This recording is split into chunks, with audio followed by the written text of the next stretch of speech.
Is the Chicago Bulls master plan finally coming together? What's going on, guys? Welcome into the Bulls Report. My name is Patrick Siepman, and coming up on today's show, I wanted to go back and look at the Bulls offseason and really deep dive into the youth movement and the rebuild that is heading your way as Chicago Bulls fans. So is the master plan finally coming together? Well, let's talk about it. But before we dive into that, guys, if you guys are excited to watch the Bulls play next season, just drop a like on today's show, as there are some, negative Bulls fans out there that are just kind of viewing this year as a throwaway year. But, I'm still excited to watch guys like Matas Buzelis, Jalen Smith, even Josh Giddey hoop for Chicago this upcoming season. So if you guys are excited as well, just hit that thumbs up icon. Now, what is going to be discussed on today's show in terms of the master plan? So I think we got to start off by talking about the youth movement and going over a couple players where if they took a big step forward, this upcoming season, it could do wonders for the Bulls moving forward. Then also the 2025 NBA Draft, why that pick is so important for this future of the franchise. And then Coby White, we saw that big next step this past year, but could he take a Tyrese Maxey, leap and, hit that other level? And then also Levine or Vooch, will they be dealt soon? But first, let's start off with the youth movement here. So the Bulls right now actually have 10 players on their roster that are under the age of 26, with Lonzo Ball, being 26 years old. Then you got Nurulop Biddum at 25, Jalen Smith, Ayo, Coby White all coming at 24 years old. Then you got Williams at 22 years of age still. Then you got the really younger guys, Josh Giddey, 21, Dalen Terry, 21, and then the wings on the perimeter of Julian Phillips and Matas Buzelis. But I do want to start off talking about the wings here. I think if I had to pick, 3 players to really take that next step, it would probably be all 3 of these guys: Patrick Williams, Julian Phillips, and Matas Buzelis. Now, I think we've seen in the NBA over the past couple of years, 3-and-D, role player S wings have incredible value across the NBA. We saw it with the Dallas Mavericks. Take them, for example. They brought in P.J. Washington at the trade deadline. Seeing the impact he had, especially in the playoffs, was massive. And then you look at like the Timberwolves with what they have in, Nickeil Alexander-Walker, Jaden McDaniels. And you got the extreme, superstar version of these 3-and-D wings developing. And, with the Boston Celtics, with Jason Tatum, Jaylen Brown. And the Bulls have 3 guys all under the age of 22 years old where they will be plus defenders throughout their NBA career. But if they can develop a jump shot, they can knock down threes in the flow of the offense, all 3 of these guys will be winning players in the rotation for the Bulls moving forward. But another young guy that they brought in this offseason, Josh Giddey. And I keep watching him with Team Australia in these Olympics, and he continues to impress me. He is so lethal in the open court. And it's not like, he's got an arsenal of moves or he's breaking you down off the dribble, hitting you with a bunch of different dribble combinations. That's not his game. He makes one quick move, gets the defense in rotation, then he makes a quick read, whether that's him getting to his floater or him putting pressure on the rim, or it's an easy kick-out pass or a drop-off to a big. And that's also why I do want to see the Bulls get more athletic at that center position, because I was watching Giddey and what he's, built with his connection with Jock Landale on Team Australia, having that more athletic, rim diving center. I think, could move mountains for Giddey's, next step in his game. But, let's just say if he's able to develop an open three-point shot and he ups his defensive ability, he could be a really strong 6'8" point guard, of the future of Chicago. But I do want to talk about Dalen Terry here, as I've been in the camp that I am not a Dalen Terry believer. I just really haven't seen that juice. I haven't seen that jump, so far in his NBA career, but he's still 21 years old. And, I've been seeing his workout videos this offseason. He's improved his handle. He's improving his jumper. And the one thing I love about him that always stands out to me,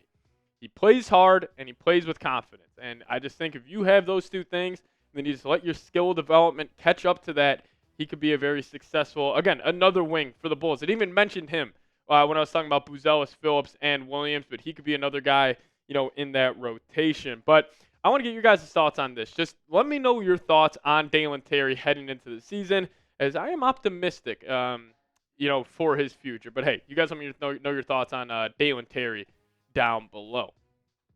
Now, I believe for the Bulls to take the next step to contending, they are going to need to drill their 2025 NBA draft pick. Now, this is a key note. The Bulls' 2025 first-round pick is top 10 protected, so if it doesn't land in the top 10, and it is in picks 11 through 30. It will convey to the San Antonio Spurs, so hey, even more ammunition to tank. But hey, the biggest prize that the Bulls could get, if they do end up tanking, is the Duke phenom Cooper Flagg. And talk about Flagg a little bit more in depth here in a second, but I really do think he's a generational prospect, and I think he could have a similar impact on what Wemby had with the Spurs, and where Cooper Flagg, whatever team he will end up going to, he could have that same impact. But what about another guy, a guy like Ace Bailey?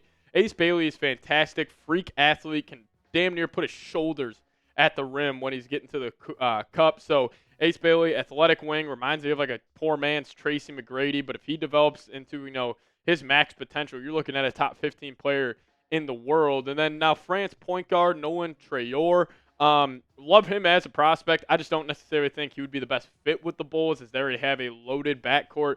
Would want to see the Bulls maybe get bigger. But, speaking about a bigger guard here is Ron Harper's kid, Dylan Harper, another Rutgers player, as they're supposed to have 2 top 5 picks this upcoming season. Pretty cool for them. But, he plays very physical brand of basketball, not the athlete that, the other 3 guys are. But if he can develop, his skill set, he could be a very successful player. But the other Duke player, which I would love, and if I could pick who the Bulls could draft, it would be either Flagg or Kamen Mulak. He is actually playing with South Sudan during the Olympics. So if you guys want to, stay tuned and stay a little more tapped into the Olympic ball, keep your eyes out on him, as he could be an option for the Bulls next season. But let's just say the Bulls do get Cooper Flagg, and somehow we get lucky with our lottery ticket, they would be back. Like, the Chicago Bulls basketball team would be so back, and because you would be having a young core that would be one of the best in the NBA. Like, if you had Giddey, Cooper Flagg, Kobe White, Patrick Williams, all the players we just talked about, he would be building one of the best kind of futures in the NBA, and also would be incredibly enticing for another star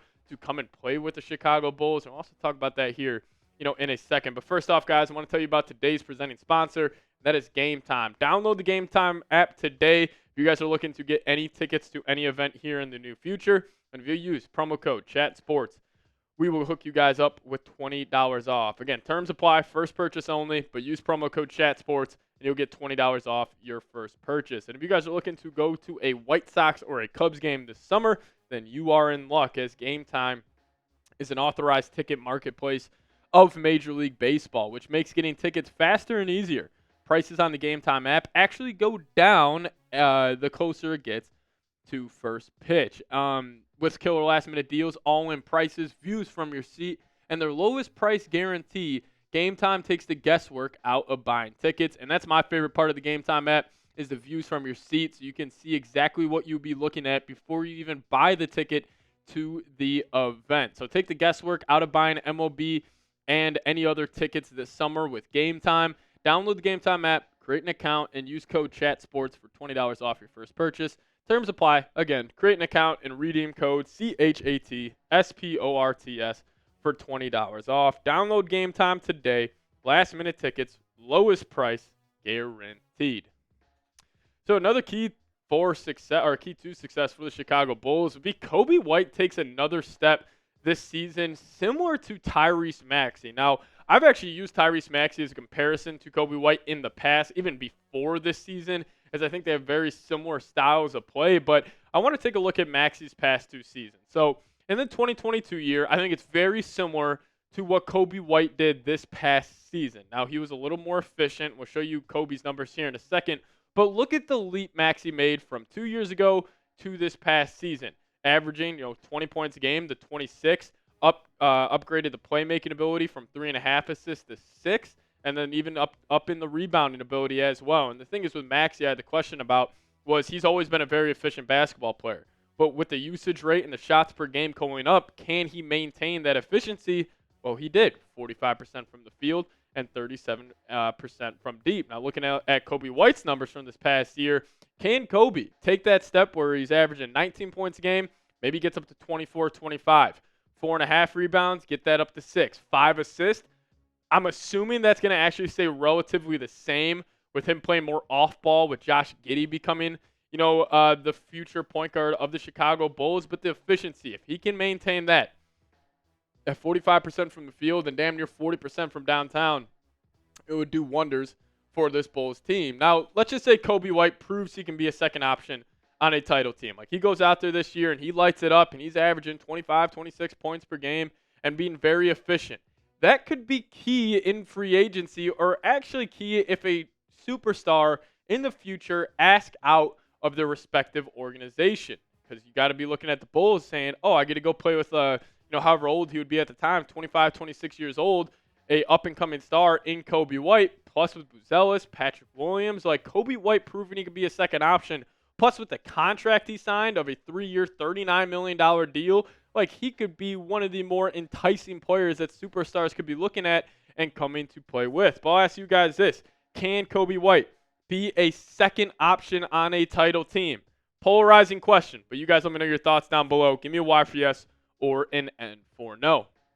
All right, let's wrap up today's show talking about Zach LaVine and Nikola Vucevic. As the Bulls' master plan would fully come together and it would fully be here if these two get dealt off our basketball team. And this would be the perfect ending. Like, what a great ending to this Bulls offseason that it would be if you were able to trade Zach LaVine and Nikola Vucevic. Like, we already saw, you're getting Josh Giddey, got Jalen Smith, you drafted Matas Buzelis, and then if you were also able to move off LaVine and Vooch without giving up any future draft capital, like, fully this rebuild and this youth movement would be here.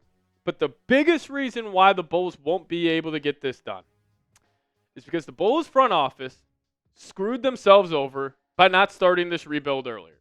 I am happy with what they have done this offseason. It has been the best offseason probably over the past 3 seasons. However, it would have been a whole lot easier if you would have started this last year.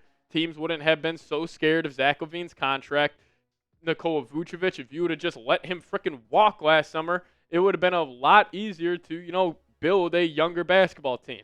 So I love what the Bulls have done, but I just can't shake the fact that this whole process would have been a whole lot easier if this would have started last deadline or last offseason or even 2 deadlines ago when it was clear this core of Vooch, DeRozan, and LaVine wasn't going to get you anywhere. But I'll ask you guys, honesty hour here, confidence level in the Bulls front office. Scale it for me, 1 through 10 down in the comment section.